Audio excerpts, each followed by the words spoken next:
What's up, Astrocast? This is Ben from the UK. I just want to give a massive shout out to Parish, Timothy, Mark. If you're part of the Discord, you'll know that I've recently moved over from the ASI Air to Nina.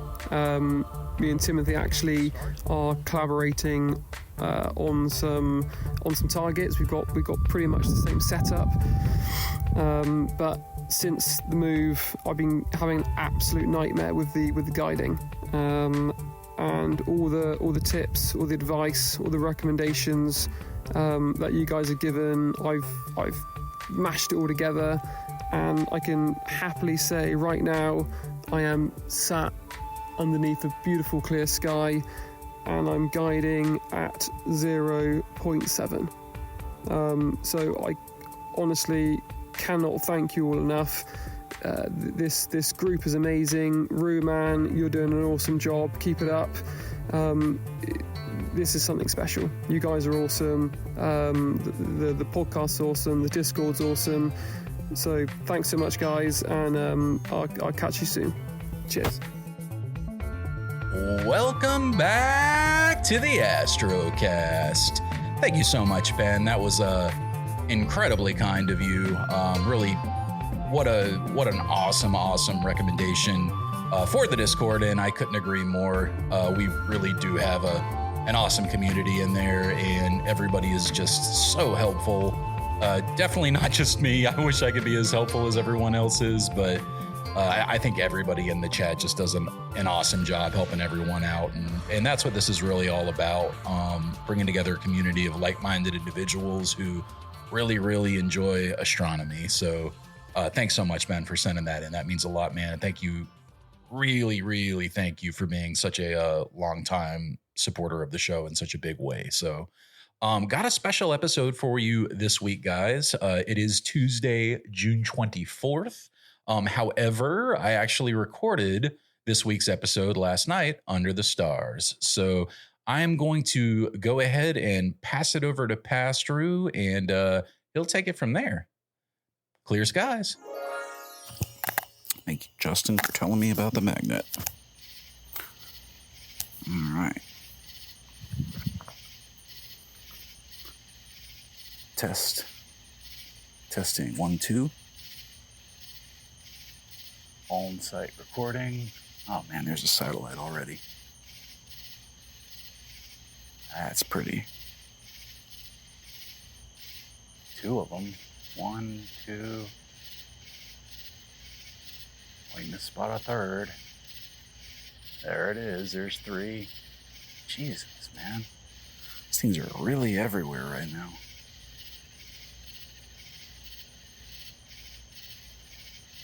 Welcome back to the Astrocast, Astro fam. It's been a minute. Sorry about that. It's kind of tough because, God, it's just been so freaking cloudy, man. This has not been a wonderful summer yet for astronomy. But, as you may have guessed, we've got a very clear night tonight. So, last night was encouraging because, sorry, I'm looking at my first sub that just came in. We went out to the graveyard, old Civil War graveyard that's, 20 miles outside the city, that kind of situation. And it was nice because we got to see the stars, and I was hanging out with an old friend and shooting the stuff. But it was so hazy, so hazy. You could barely make out the Milky Way. Not that you can see it particularly well from that area, but the transparency was just so bad that you really couldn't see it at all. There's another satellite. My goodness, they're really everywhere right now. It's kind of awkward because I'm wearing an A shirt, or a wife beater as some people like to call them, and I want to keep looking up at the stars, obviously, but got the mic clipped to my shirt. Maybe I can make a little adjustment here. Let's see. over here. I got a little patio set up now in the backyard where Dark Dragons, or not Dark Dragons, Dark Towers Observatory is born. It's nice because I can just sit out here and enjoy the stars and watch Elon's money go by. It's very relaxing. So yeah, the big hoo-ha this week in the world of astronomy, I think it would be safe to say, is the new ASI Air release. So this is the one, I think I may have mentioned it on the prior show that it was in beta testing, and that it was a big deal. Yeah, I did mention it because I remember mentioning that they were adding the new catalogs. It's definitely a big update, biggest one that I've seen in quite some time from the ZWO team, and so far I'm liking it. I've seen some reports of people saying their guiding isn't working well anymore. My guiding's fine. I mean, I didn't even polar align, and I'm under 1, so 0.98 right now. I also am extremely happy to announce that I officially have the CEM26 on the pier now. So I took the Star Adventure GTI off the pier, and I put the CEM26 on, and it's doing really well. It's great. It holds polar alignment much better than the GTI, I will say. Now, I don't know if that was maybe my fault because of how I had the GTI attached, but the CEM26 just seems to be holding alignment better. I think the second night that I aligned it, I had to move it south in the sky by about 10 arc minutes, but other than that, it's been pretty perfect, which is great because it's funny. You always hear that once you have a pier, you don't have to polar align anymore. That's not necessarily true in my experience so far because things tend to shift a little bit here and there. But I do think if you're careful and you tighten everything down really well, that you, generally speaking, can hold an alignment a lot better than you otherwise would. And, you know, worst case scenario, you can polar align in like a minute like I did tonight. All I had to do was move it down a little bit and then I was good to go. God, there are so many satellites right now. I'm up looking at Cygnus right now, so looking east. It's about 10:30 at night, and I've already seen 7 or 8 satellites since I sat down. I mean, they are just everywhere now. So I think we're up to like 15,000 some satellites last time I checked, which is a lot considering we had, you know, under 5,000 for the longest time. And then Starlink started. I did read that they're testing out this new ultra dark black paint. It has a special name that I can never remember what it is. And basically it's really good at absorbing light and not reflecting it. Excuse me. And supposedly if that works, we might be able to solve some of the satellite problem, I guess you would say, because we've already got, like you say, 15,000 of them up there that don't have that special paint on them, but I think anything would help.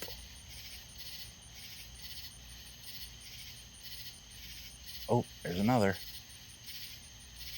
You guys will have to forgive me if I have brief pauses here and there. I'm just appreciating the beauty of the night sky because, like I say, we went down to the graveyard last night because the forecast was clear, but the seeing was awful. And then we got some of those, I won't use the word that I use, but those terrible wispy clouds. The ones that are, you know, real high up and they just ruin your view and they tick you off because it's like, it's kind of clear out, but I can't see because of those dang high altitude wispy clouds. I hate those things. But yeah, we did that. I brought the Move Shoot Move. Man, I love that.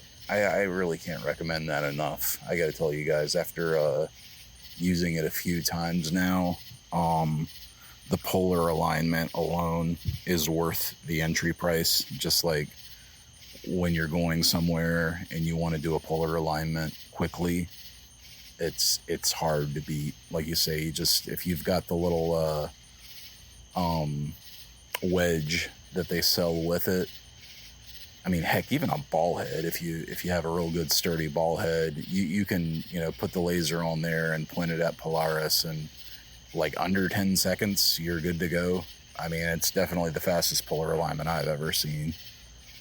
Not even close, honestly. But the quality is really good too. Like, so I was using this app called Shutter that one of the members in the Discord recommended. Forgive me, I can't remember which one of you guys recommended it to me. No, it wasn't Kelly. It's one of the guys, and it's really, really great. It's like an intervalometer app, basically. I think it's got some other features, but it's mainly for intervalometer, remote shutter, hence the name. It is a paid app, but honestly, I don't mind buying an app if it's that useful. And this one most definitely is. So I'm sorry if you hear my mother's dogs barking. She got back from Florida today, kind of unexpectedly. We weren't expecting her home until July, but she had some issues down there and decided to come home a little early, so she is back. But anyway, I brought the Canon R5, and my hope was to shoot some Milky Way shots. And yeah, the seeing was so awful, and the transparency, that dream pretty quickly faded. But when I was looking up at the night sky, I noticed that Cygnus, that patch in particular, was very dark still. So it was nearing the meridian, and just that one part of the sky didn't have the light dome from Charlotte, because that was to the west of where we were. So I decided that I would put a different lens on and just try to shoot it. So I grabbed my 50 millimeter f2.8 Canon lens, not the L lens, mind you, just the $200 50 RF that they sell. It's a great little lens, by the way. I love a nifty 50. If you don't have one, highly recommend that you get one. But I popped that bad boy on. There's another satellite. Look at that. Man, I've already seen 10 at least. But I put it on after taking probably 30 shots with the 16 millimeter, trying to get the Milky Way, and just not having great results, even with the L Pro filter in. And I've been wondering how far you can push this and still get round stars with, obviously no guiding on a star tracker. And turns out, 50 millimeters is nothing. It can handle that, no problem. So I was doing 1 minute exposures, ISO 1600 f2.8. And when the first one came in on the R5, the stars were just pinpoint. I mean, they were perfect. And that's 45 megapixels, so you got a good bit of detail. I love zooming in on those photos from the R5. So like I say, the conditions were not great at all. So I don't know how usable the photos will be. I didn't get a chance to edit them today. I undoubtedly will this week. But if it comes out good, I'll certainly let you guys know and post up the photos. So, but yeah, that was last night, and we probably hung out for a couple hours, I'd say. I got home around 2 o'clock in the morning, and I think I left at 11:30. So yeah, a couple hours.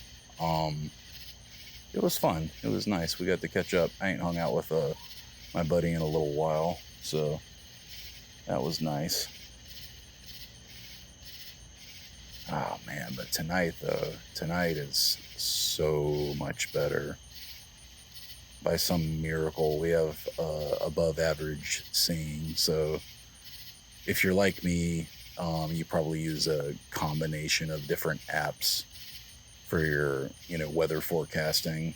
If you don't, I would really encourage you to do that, especially if you're considering like leaving your gear out overnight, like I do occasionally now that I have the pier. If I'm not, you can never be 100% confident, it's a game of risk and reward, but if I'm not, 90% confident that no rain is going to happen, honestly, if there's even clouds that come in, I do not leave my gear exposed. So definitely use a combination of different apps. Astropheric is probably one of the best ones. Though you do gotta, well, no, that one's free. I was thinking of Good to Stargaze. That one's you gotta pay for it now. You didn't used to have to pay. I don't think you had to pay for Good to Stargaze back in, maybe you did, but it's like 99 cents a month or $25 a year. If you want to get the better version, pay for it all at once. But I really like that one because it's very easy to read and just works really well. So encourage you to check that out. Sorry, I got a 737 going overhead now. We're in the southern part of Charlotte, Matthews is. If you look at a circle around Charlotte, we're kind of on the southeast side of the city. And the airport is on the northern side of the city, North Charlotte. So all the 737s that are heading south to Florida and Atlanta always pass through here. Oh, God, I sprayed myself with the bug spray, but I just got bit by something.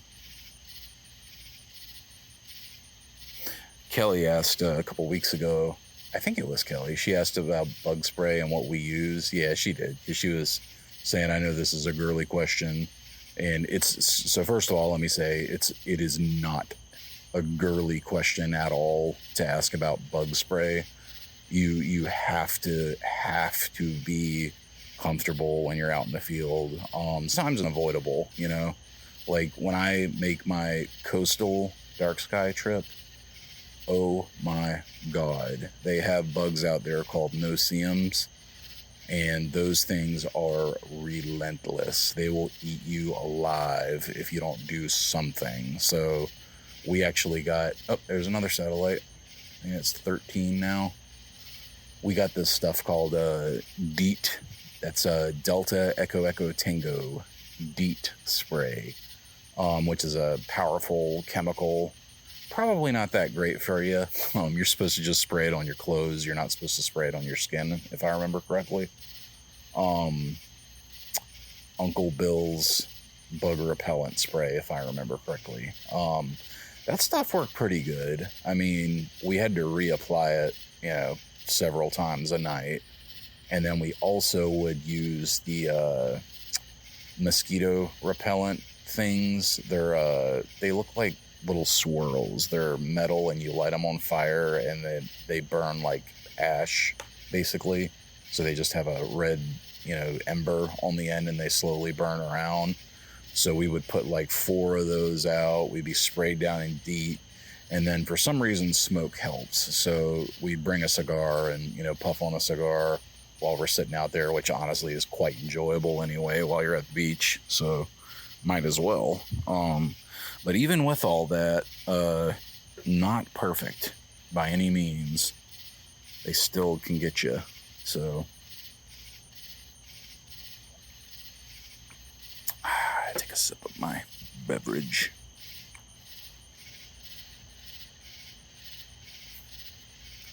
Man, I love this show. I love the community that we're building. It's something special, man. It's growing a little slower this second year than I kind of initially anticipated. But I'm okay with slow growth as long as it's good growth. And it seems like the people that are kind of coming into the fold and listening to the show every week and joining the Patreon and, obviously joining the Discord by doing that, are just really, really good people. The kind of people that you want to hang out with, the kind of people you don't mind talking to for, hours at a time.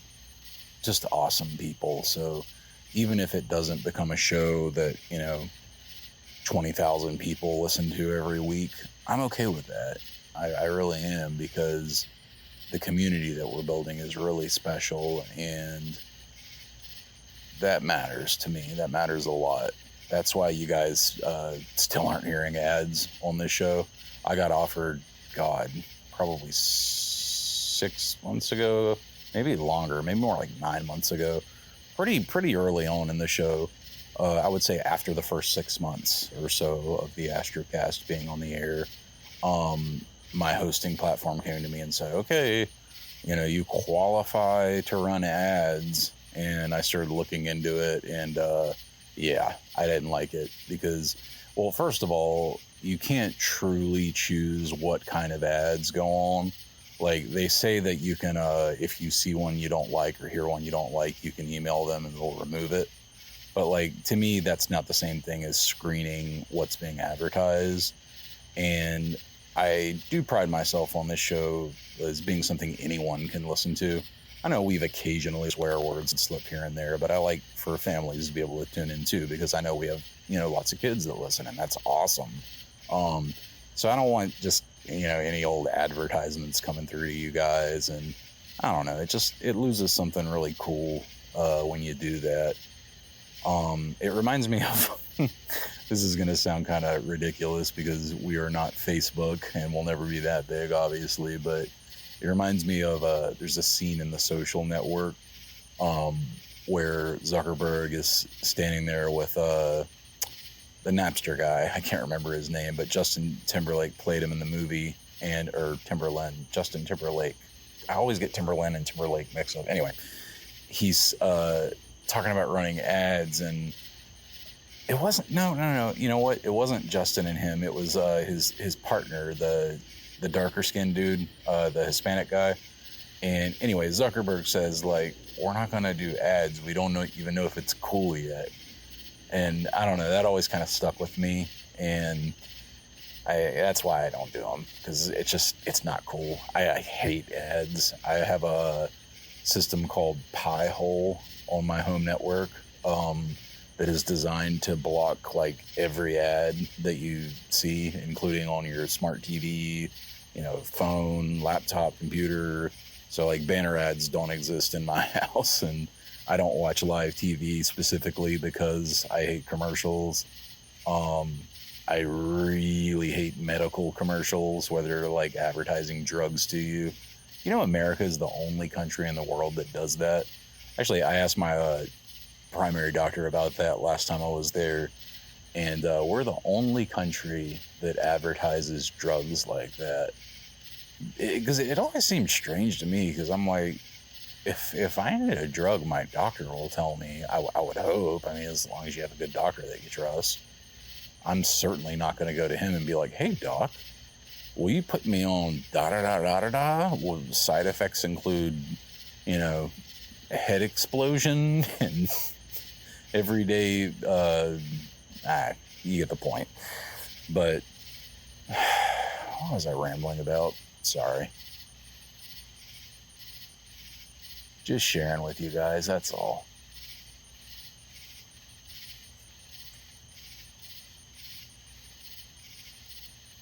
I think Mark, who was on the show a couple weeks ago, he's got some really cool dark sky trips planned. They're coming up. He's going to be going to West Virginia with his friend and Astro Guru, as he refers to him. I can't remember his name, so I won't name check the guy, but I hope he's heard the show before. If you have, hello, sir. Look forward to meeting you one day. I don't know if I'll be able to make the West Virginia trip just because we have a lot going on in July, but hopefully I'll be able to make the cabin trip later on. Sure hope so. So yeah, this ASI Air update, it's pretty cool. I am imaging the Crescent Nebula right now, but my goal is actually to get the soap bubble, if you've heard of it. The soap bubble is like it's a really faint blue O3 target. It's very beautiful, but you need a lot of integration to pick it up from what I've read. So hoping I can get it. We'll see.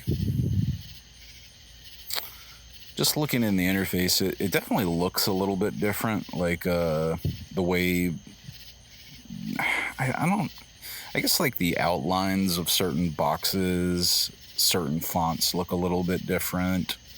When you go into the planetarium, you immediately notice that a lot more things are circled and named, which is really cool. That's one of my biggest complaints about the ASI Air, is the lack of cataloged information. That always drove me nuts. But they're making some real improvements on that. They're also, I was reading some comments on their Facebook page because some people were asking some questions about the update. One of the things that is often requested for the ASI Air is the ability to park your mount, because obviously if you use an observatory, you might need to park your mount. You might not be able to leave it in the home position to get your roof on. And, you know, so many people have been asking about that for so long. It's not in this update, but they did say it's on the list for the next major release. So at least it's on their radar. At least they're working on it. Ditto for dual saddle mounts. So they're working on that as well, from my understanding. Because if you've noticed, a lot of mounts are starting to offer dual saddles. So you can run, you know, 2 lenses or 2 refractors at once. The what is it? The green and white company. I can never, not Ascar, but I think it's Sky Adventure. Anyway, they have a new mount that is a dual saddle mount, and it's really, really cool. So that's one of the harmonic ones. Skywatcher, I'm sorry. The Wave 100i, if I remember correctly. That one is dual saddle. You have to, because if you think about it, if you've got 2 cameras running, they're not going to run. There's another satellite. It's 15 now. They're not going to be taking their exposures at the exact same time, especially if you're using like an ASI Air. I don't think it won't support 2 cameras at once. Like our friend Mark, who was on the show a couple weeks ago discussing Chile, he's working on a side-by-side setup, and it's super nice, but he was asking about dithering, and I was telling him the only thing he's got to be careful of is to make sure that his secondary camera that he has on the mount doesn't or isn't exposing while the main imaging train is dithering, because obviously if the mount moves, that'll ruin your exposure. So that can be a little bit tricky. I know that like K-Stars and Nina have support for that, so you can run multiple rigs at once. If I were going to do a dual saddle setup, I would definitely want something like that. Some people will just piggyback though, and like manually expose while they have it up there. Like if you were using the Shutter app, for example, let's say I was doing 3-minute exposures and I decided to put my Canon R5 on the same mount, and after, you know, the 3 minutes it dithered 5 pixels. What I could do is just do, you know, 60-second exposures and do 2 of them. Maybe I could be a little bit more efficient. Maybe I could do like 80-second exposures and do 2 of them before the dither, and then after it settles from the dither, do it again. So obviously that's a lot more intensive because you have to manually expose the shutter. Oh, damn, they're on a really good shooting star. That was a bright one. That's pretty cool. I haven't seen one of those. Well, no, I take that back. I did see one last night out at the graveyard. I saw one good shooting star, but that one was better for sure. But anyway, manually exposing can be a bit of a pain, so having a dual saddle support is, really, really big. Definitely helps. Sip of my beverage here.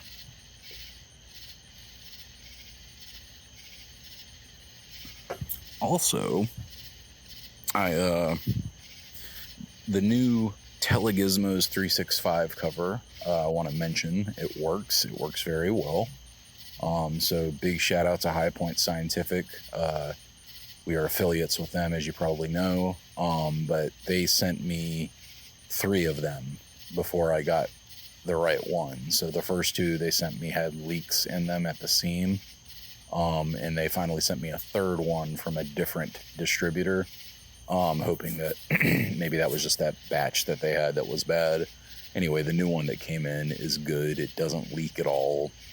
Now, you will still get condensation under the cover, which is normal, but obviously you want to avoid that. It's not good to have condensation getting into your mount, your camera, and obviously you want to keep it away from your telescope. So one of our Discord members mentioned to me about getting a portable dehumidifier, and there's a couple different kinds that you can get. So you obviously you want something that can keep the moisture out of your pier. And if you're in a situation like mine where I don't have a permanent building yet, but I'm literally putting a cover over it every night when I break down, it's important that it work well. So the couple kinds that you can get, they have ones that are passive, and they have these silicone beads in them that absorb water really well. And that's what he sent me. And that's definitely the smallest kind. But since it's passive, not really perfect in my situation. I want something that can continuously suck the water out of the air and drain it without me having to intervene at all. Eventually those beads get filled up. I didn't research to see if they're reusable or not, but I would imagine they're probably not. It's probably something they can sell you to, make you buy more beads on, kind of like desiccant rather.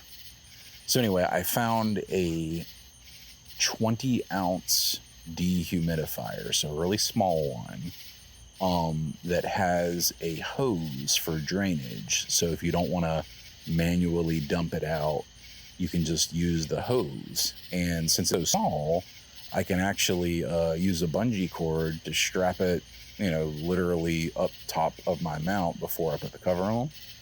And that way it'll be sucking all the water out and then draining it, away from my pier. So I'm pretty excited about that. I think it's gonna work well. I sure hope it will. I mean, guess we'll see, but I think it'll work well.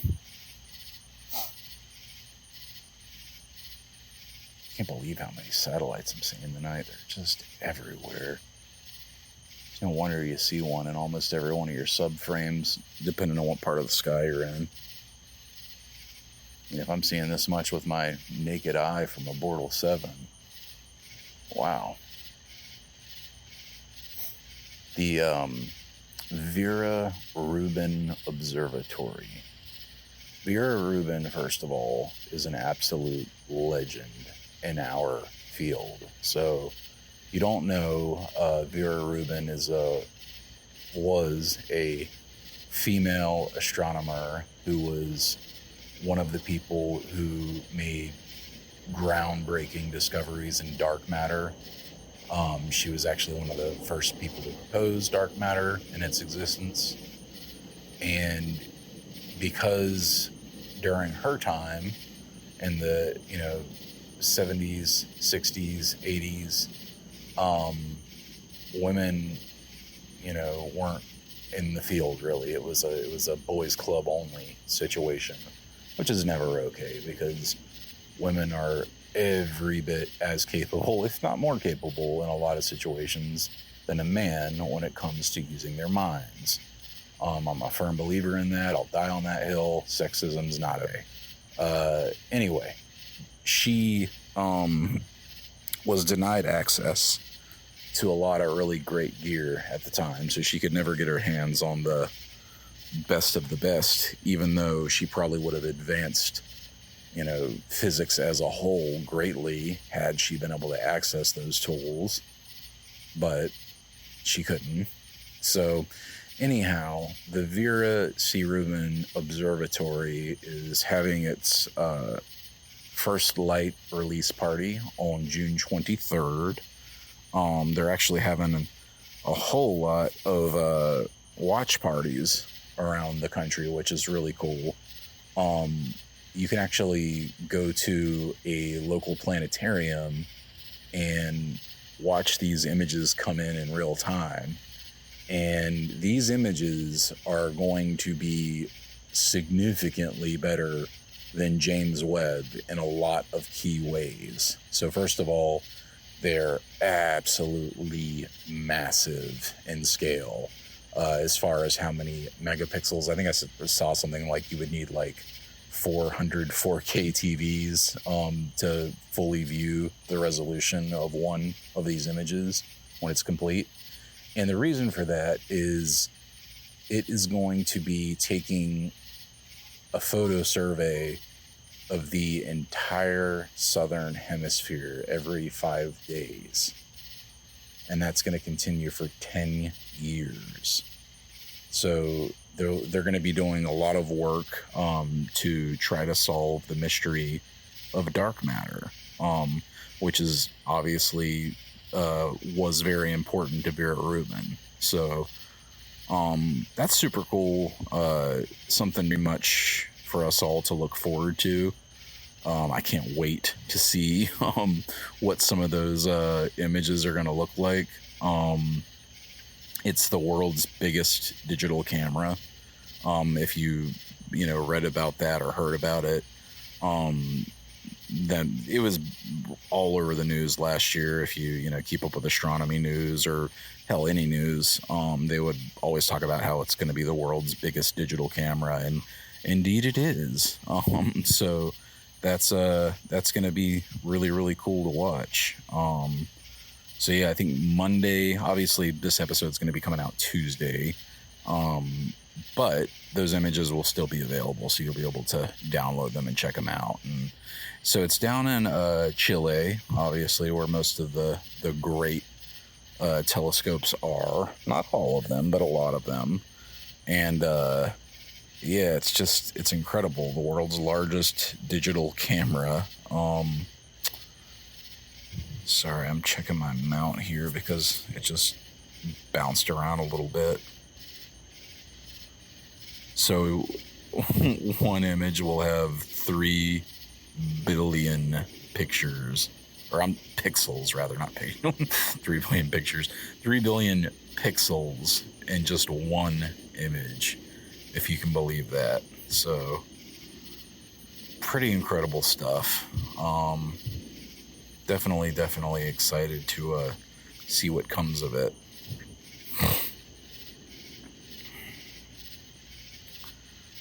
60 million billion bytes of imagery.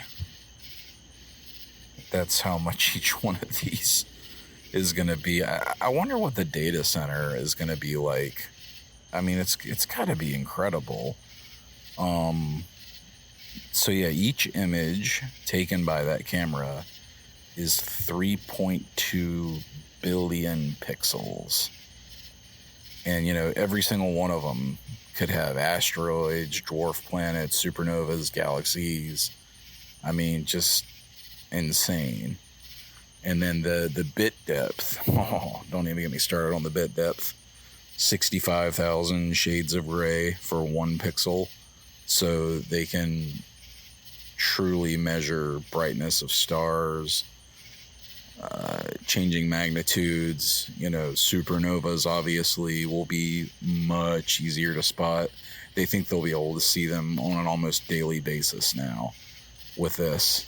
It'll take about 1,000 images a night.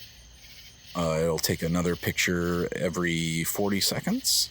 And if you look at a picture of the camera itself, it is this just absolutely massive array of sensors all put together.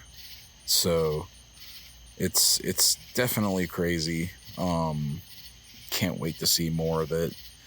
And as far as Vera Rubin goes, I want to do an episode on her and her life and everything that she found. I got to do a bit more research on it, but it is definitely on the radar, kind of similar to what we did with Galileo.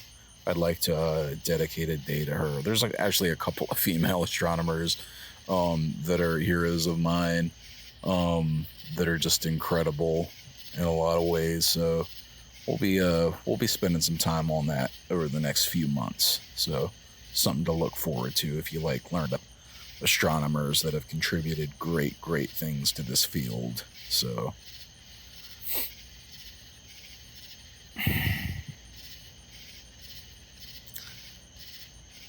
the data center though, it's unreal.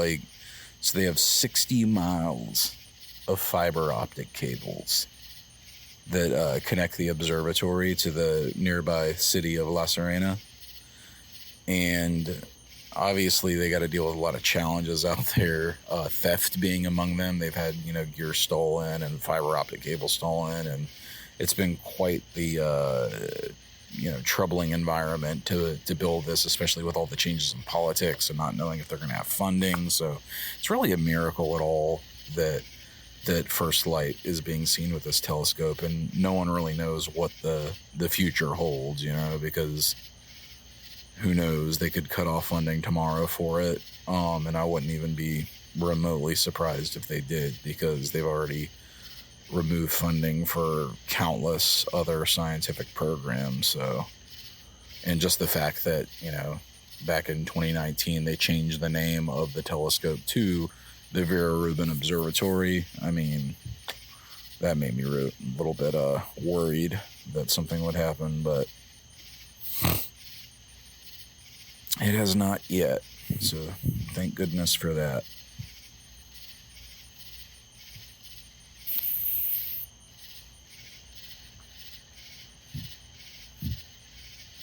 Man, oh man.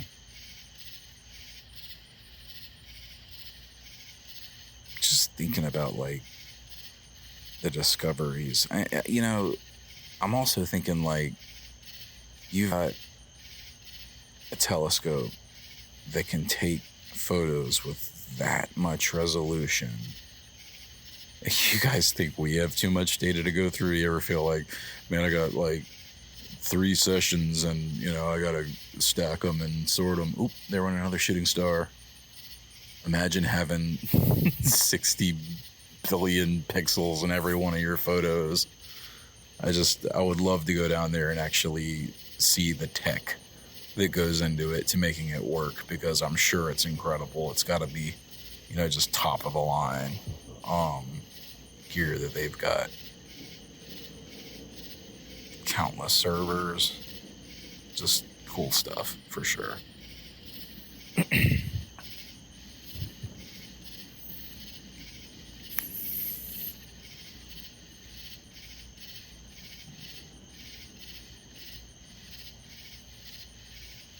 They actually have a method, and forgive me for not explaining, but there's 6 filters on the telescope itself. They go, ultraviolet to infrared, etc. And they can take 3 images through different filters at the same time. So that's pretty cool. So it'll be a 10-year survey. And by the end of it, they think it'll be 500 million billion bytes of data. which is just insane. Like, you have to use AI to sort through it at that point, because otherwise you'll never be able to. 10 years we're going to be surveying the night sky. Sounds incredible, man.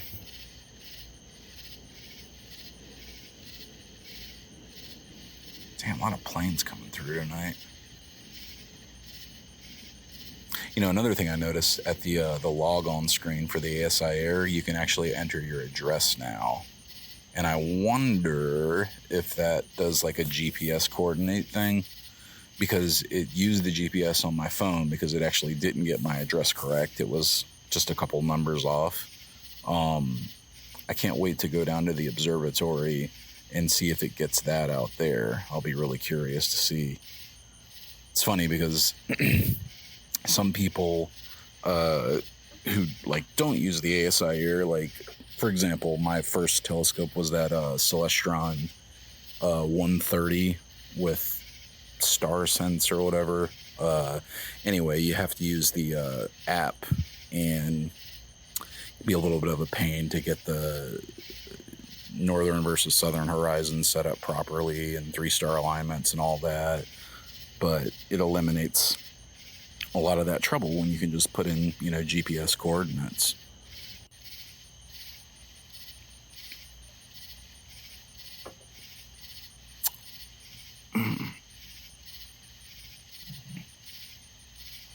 I got into an argument online with somebody a couple of weeks ago. Not even a couple of weeks ago, it was last week. I try my best not to do this, particularly with fellow astronomers, but I felt like it needed to be said. And you guys let me know if you agree or disagree with me. Because, you know, sometimes I can be hard-headed and stuck in my ways, and I'll be the first to admit that. It didn't get, like, super heated or anything. We weren't calling each other names or anything. It's a, you know, disagreement of opinion. So somebody posted on one of the learning astrophotography pages, it was a AVX mount. So a Celestron AVX mount. And he had like one of the really old ones. Forgive me, I don't know what came before the AVX. I don't know if it's like the CGX maybe or something along those lines, but the older version of Celestron's mount. And basically he was asking if $600 was a good price for the AVX. And I commented and said, for $600, you can damn near get a brand new Star Adventure GTI. And I would highly, highly, highly recommend that over the AVX. And then this other guy butted in and he said, why are you recommending the GTI? They're not even comparable. And I responded and said, you know what? You're right. They're not comparable because the GTI is easy to use. It has a built-in polar scope if you just want to bring it out on the go without worrying about computers. It has periodic error correction, which the AVX does not. It was made within the last decade, which the AVX was not. It was actually released back in 2013. And the guy's counterpoint was, yeah, but it holds 30 pounds. And to that, I say, no, it doesn't. Because if you may not know this, depending on how long you've been in astronomy, but most people will tell you, or used to tell you, that you should only ever put up to half of the rated weight onto a telescope. So I started looking into that, and it turns out the AVX was a huge reason for this, for people saying to always put it, half or less for what it's rated at. Because historically, the AVX rarely could hold more than 15 pounds reliably. Now, don't get me wrong. I'm not bashing the AVX. I think a lot of people probably have great versions of it, and enjoy using them. And it's a cool mount. Like a friend of the show, Debbie, has one, and she does great work with it. I've seen her photos; they come out great. But if I was buying my second mount and I was coming from a really crappy old mount that's, 15 plus years old and spending $600, I would not recommend an AVX to someone. It's massive. It's not easy to take with you. Again, no periodic error correction. That's huge. No built-in polar scope. That is huge. Now, if you're using an ASI Air exclusively, okay, who cares about a polar scope? But I do, because I like to, sometimes put my camera on my GTI. And when I'm doing that, I just want to use the simple, well-made, built-in polar scope. And one of the biggest points I'll make is that the GTI can actually hold up to its rated weight capacity of, 11 pounds. It has no trouble with that. And for the average, beginner-ish astronomer, I'm going to recommend something in the Red Cat size, a smaller refractor. They are hard to beat. When I was new to astronomy, I was like, why would you want a small refractor? They're so tiny. Don't you want a big telescope? That's what everyone thinks before they learn about optics and, how things work. But 11 pounds is more than enough, to hold the SQ-A55 with a ASI, whatever you want, camera, a guide scope, the ASI Air, and a focuser. So, what more do you need outside of that, So, I don't know. Tell me what you think. If you agree with me, ruastrocast@gmail. If you disagree with me, ruastrocast@gmail. I'd love to hear from you guys and get your thoughts on that. I really feel like I was steering the guy in an honest-to-goodness, good direction. So, hopefully he didn't end up with an AVX, but I guess I'll never know. But hopefully he doesn't. I will say the guiding after this last dither is not, it's at 1.7 right now. Not so great. I have to see how this next image looks when it comes in. Although it is smoothing out a bit more now. Ugh, 1.8 now. What's going on? It's been going so good all night. I wonder if it was just that dither, maybe. Sometimes after a dither, I notice things can get a little bit sloppy on guiding. I'm nervous because I saw so many nightmare situations from people who took this update complaining about guiding, and I just maybe ignorantly assumed that they probably weren't doing something right, or who knows what, but it looks like it's leveling out. One thing I hate about the ASI Air is how that graph averages everything out, and you got to go in and press clear on it if you want to get a idea of where it's actually at. Like right now, I just hit clear on it, and it's reading 0.6. So yeah, much better than 1.8. So go figure.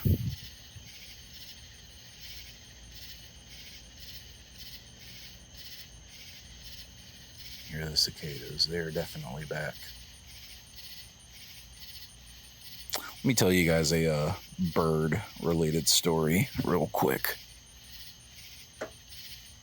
Actually, hang on one second. I gotta fix something. All right, sorry about that. So, bird story to close things out today. So, we are obviously big animal lovers. Me and my wife Jess are, and I think if she had her way, we'd probably live on a farm and just have like a huge animal rescue. We might actually have that one day, depending on how things go. But for now, we can, feed the birds that are local and make sure that they live comfortably. And we put out corn for deer sometimes, not all the time because we don't want them to rely on it, but we'll occasionally put out a snack of corn, stuff like that, little things around the house. So one of the things that I wanted to do this year was put up a bluebird box. So, encourage nesting, that sort of thing. And we did. So we put up our bluebird box. Excuse me. And sure enough, after a couple of days, we had a pair move in. So Mommy and Daddy Bluebird moved in. And we started watching. And if you guys have ever had the pleasure of really watching a nest get built, and then watch the mom and dad work towards building the nest. It's really, really incredible to watch.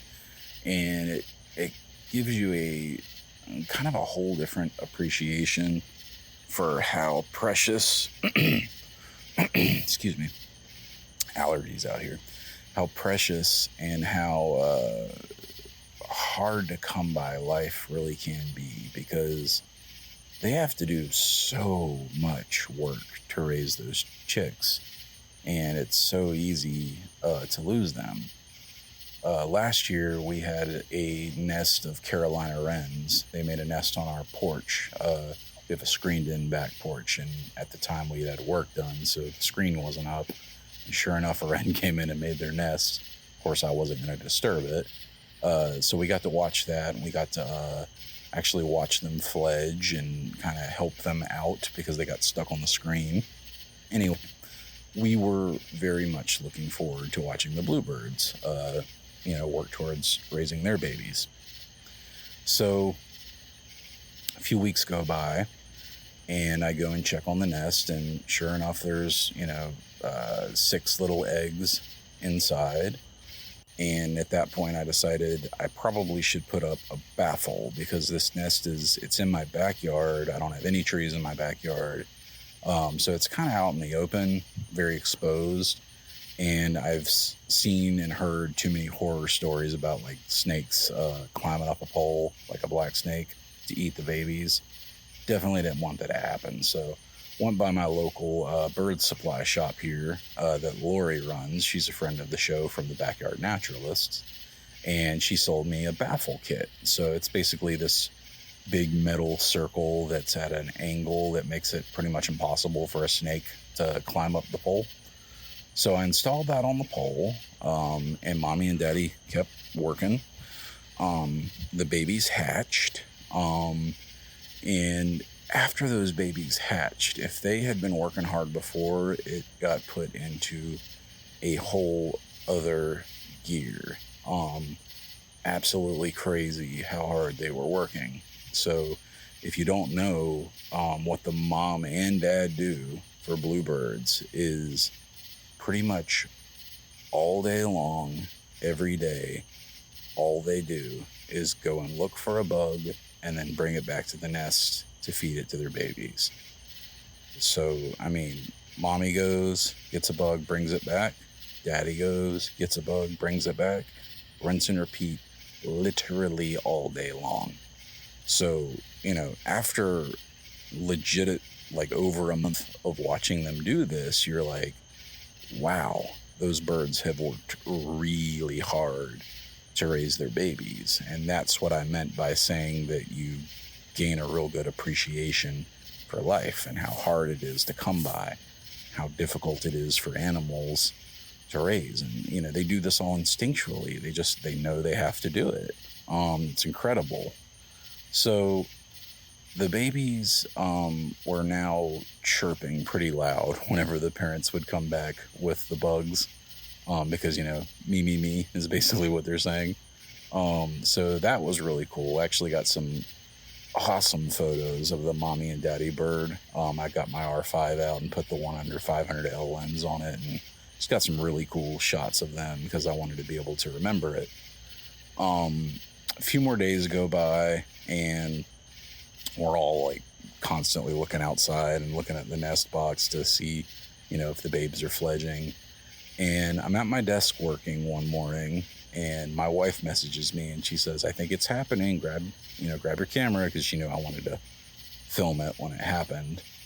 So she had heard a bunch of commotion and assumed that was mommy and daddy bird, yelling for the babies, which I guess is a natural thing to think. So anyway, I ran outside, and to my horror, what I saw was the mommy and daddy bird just completely losing it. They were freaking out. And then I saw a crow fly by. And then I pretty quickly realized what had happened. The nest had been attacked by a crow.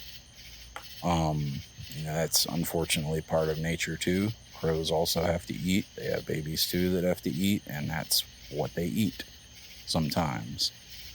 I wasn't sure what had happened yet because the mommy and daddy were doing what they're supposed to do and chasing the crow off as best they can. I did really quickly notice that all of the other small songbirds immediately started flipping out. Like, I saw cardinals flying by. I saw, chickadees, wrens, all of them were coming out of the woodworks and yelling and alarming. So they really do, like, in that way, care for the whole community. Sadly, heartbreakingly, I went down to the nest box after the mommy and daddy had flown up into some trees and looked inside, and all the babies were gone. So this crow had literally gotten all of them. So that's why they were freaking out. And then if that wasn't bad enough,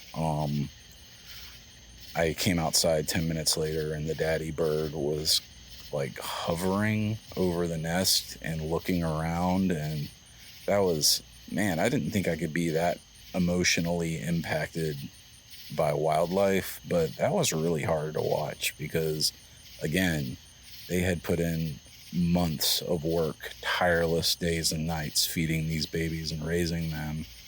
And I was just kind of really taken aback by how hard it was to know that they had lost their babies. And I can relate to that, having gone through a miscarriage with my wife after wanting to have a baby so bad and then losing it after we finally thought we had it, So anyway, that's not the end of the story. About a week goes by, and Jess says, "Oh my God, look." And we look outside, and sure enough, Mama Bird's checking out the nest. The same bird. She's got kind of unique marks on her, and the daddy is very unique looking. He's a very dark blue, unlike the other bluebirds in the area. You become a real bird watcher, you will start noticing certain birds, and you will say, "Oh, that's that bird, that's that bird." You really can't tell them apart. Anyhow, she was checking out the nest, and I'm like, will they try again? That's what I was thinking, because I know a little bit about birds, but I don't know a whole lot. So I went and looked it up, and sure enough, if mommy and daddy bluebird, and I would assume other birds as well, lose their babies and it's still early enough in the season, they will absolutely lay eggs and try to raise chicks again. So another day goes by and they're still working on the nest, and I was just amazed. I mean, I couldn't believe it that they were going for it again after everything that they'd been through. They still refused to give up. So at that point, I knew that I had to do something to protect those babies. I couldn't go through it again. I couldn't imagine the mommy and daddy bird going through it again. So I started researching ways to protect the nest from crows. Because again, I thought I had done the right thing by getting that baffle at the bottom of the 4x4. Well, not the bottom, but halfway up. All I was really worried about was snakes. It never occurred to me that a crow or a hawk or a jay could come in and snatch the babies right out of the nest. It just never occurred to me. But Lucca found out that there is something that they sell. It's called a Noel guard. That's Noel. And you attach it to the front of the birdhouse, and it's essentially like a longer entryway into the birdhouse, and it is kind of like fencing material, like latticed metal, if you can picture that, and it's got pointy ends on the end, so that way if any crow tries to stick his head into the nest, he will immediately get pricked and back off. So I ordered it immediately, came the next day. I went outside and immediately installed it on the nest when mommy and daddy were away. And then I waited. So the next day came and went. Nothing. Didn't see the mommy and daddy. And then that evening, we did see them, and they were sitting on the shepherd's hook that's right next to the nest that holds the hummingbird feeder. And the daddy flew on top of the knoll guard, but he did not go back into the nest house. And then they both flew away. And I was starting to get worried because I was thinking, like, did I mess with their nest too much? Or are they, like, just going to abandon it now because of the knoll guard? But Saturday morning, so just a couple days ago, Mommy and Daddy flew back on the box. And this time, Mommy went in. So she went in, she came out, and then Daddy Bird did the same thing, went in, came out. And I'm extremely happy to report that they have been active at the box for, a good 3 days now. So I've got a camera set up now. So, whenever fledging time does happen, I'll be very aware of it. And I will be outside with my crow swatting broom. So help me God if that crow comes by. I like crows, I do, but I will not let another group of baby birds die. I can't. So I'll let you guys know what happens. It's nature. Anything can happen. And it's out of our hands, obviously. So many things can happen, but I certainly hope that Mommy and Daddy Bird will be able to have their fledglings soon. So I'll keep you posted on that. Oh, guys, well, it's quickly approaching midnight. I got to work in the morning, and this has been a lot of fun. I'm not going to do a recommendation this week just because I'm tired and I'm a little bit out of it, but I'll get a good one for you next week. How about that? So, thanks so much for listening to the Astrocast. I'm your host, Rue. I hope you guys are doing wonderful. I hope you enjoy this new moon cycle. I know I normally say that at the beginning of the show, but a little bit of a different episode this week, obviously. So we didn't do our normal. Well, I don't know. I might have to go back and post and do the welcome back. We'll see. But thanks so much for listening. I'm your host, Drew. And as always, clear skies.